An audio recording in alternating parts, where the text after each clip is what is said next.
عورت کبھی محبت سوچ سمجھ کر نہیں کرتی، مرد ہمیشہ سوچ سمجھ کر محبت کے میدان میں قدم رکھتا ہے۔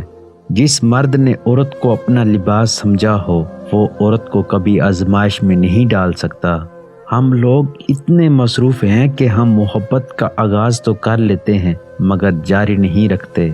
یہاں لوگ اکثر مذاق کا سہارا لے کر دل کی بات کہہ دیتے ہیں، خاموشی اختیار کر کے دوسروں کی نگاہ میں بیوقوف بننا ہر خاموشی توڑ کر بیوقوفی کا ثبوت دینے سے بہتر ہے۔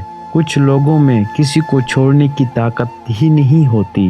یہ لوگ دوسروں سے درخواست کرتے ہیں کہ اللہ کا واسطہ مجھے چھوڑ دو۔ محبت دو لوگ کرتے ہیں مگر انتظار کسی ایک کے حصے میں آتا ہے۔ بولنا عورت کا پیدائشی حق ہے اور بولتی ہوئی عورت کو سننا مرد کا پیدائشی بدقسمتی ہے۔